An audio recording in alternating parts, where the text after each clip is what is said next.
El duelo. Ante nuestra pérdida, tras haber cruzado el trecho del impacto, entramos en el sendero a veces corto, a veces largo, del duelo. Las emociones habrán de aflorar con tal intensidad que creeremos muchas veces no poder soportarlo. Saltarás de la tristeza al enojo sin una explicación lógica. Te encontrarás en un momento en el terreno arenoso de la preocupación y la incertidumbre para súbitamente aparecer en el de la culpa y el remordimiento. La noche entonces parece más oscura. Es por ello que suelen levantarse voces que nos invitan a evadirla, a ignorarla, a no cruzar por ella. Pero es la noche de nuestro duelo y tiene un propósito más sublime del que podamos llegar a comprender. Eludirla es evitar un proceso que tenemos que vivir, por doloroso que sea. El sabio Salomón logró entretejer el pensamiento divino del sembrador con su poesía. En esta vida, todo tiene su momento. Hay un tiempo para todo. Hoy lloramos, mañana reímos. Hoy guardamos luto, mañana bailamos de gusto. Es tu duelo. Es el tiempo de llorar. Llora entonces. Que nada te impida vivir tu duelo, pues será a través del llanto hondo y amargo que el sembrador purificará tu huerto. Será a través del profundo dolor de la pérdida que el sembrador te hará recordar que este mundo no es tu hogar, que fuiste creado para lo eterno. Será a través de la amargura de la noche que aprenderás a valorar la alegría de las mañanas tranquilas, la luz de los días soleados, el esplendor de la naturaleza y la bendición de saber que cada día es un milagro. Marta y María eran dos mujeres que amaban entrañablemente a su hermano Lázaro. Cuando él cayó gravemente enfermo, buscaron la ayuda de su buen amigo Jesús. Él no solo era un rabino que enseñaba hermosas historias, se trataba de quien había hecho a los lisiados andar, a los leprosos sanar, a los sordos escuchar y a los muertos cobrar vida. Sin embargo, su desconsuelo y consternación fueron terribles al ver que Lázaro exhaló su último aliento antes de que Jesús llegara. Cuando finalmente llegó, encontró a Marta y María entrando en su duelo.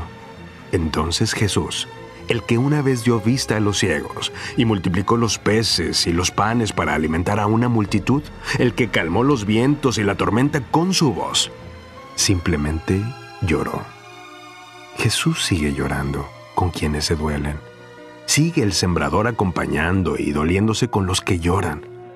Cuando la noche es intensa y la agitación ha cesado, cuando las voces se han apagado y solo escuchamos un implacable llanto en la oscuridad, quizás descubramos que ese es el llanto de Jesús, pues todo tiene su tiempo y es el tiempo de llorar.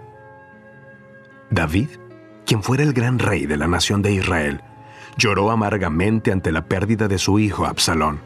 Su pena le arrastró sin percatarse a comunicar a quienes le amaban que preferiría haber perdido a cualquiera de ellos, aún a todos incluso, antes que a su hijo. Y si bien el lamento del alma que se duele por una pérdida no debe de ser acallado, es bueno también que encuentre un perfecto balance con el consuelo que nos brinda la compañía de quienes ante nuestra pérdida lloran también a nuestro lado. En tu tiempo de duelo, permite que quienes te acompañan en la carrera de la vida sequen tus lágrimas con sus vestidos, sostengan tus manos con las suyas y te alienten mientras el día llega. Les bendecirás mucho más de lo que pudieras entender ahora, porque los lazos que el dolor une no se rompen fácilmente.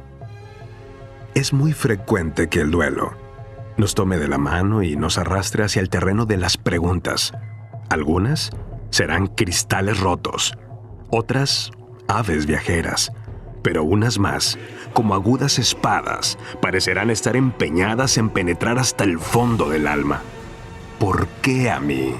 Suele ser la que más taladra en la conciencia. Es la pregunta que tiene la capacidad de ubicar nuestra mirada en la fuente de la cual no habrá de brotar la respuesta. Es un espejismo en el desierto que nos dejará más sedientos y decepcionados. Es la cizaña que quiere crecer junto al trigo. ¿Por qué a mí? Es la pregunta incorrecta, pues el campo no ha de ser arado por el hecho de ser campo, sino para ser cosechado a su tiempo. ¿Para qué? Es la pregunta. ¿Para qué nos libera de la terrible carga que la culpa ata a nuestra espalda y nos interna en la atmósfera del propósito divino? ¿Para qué?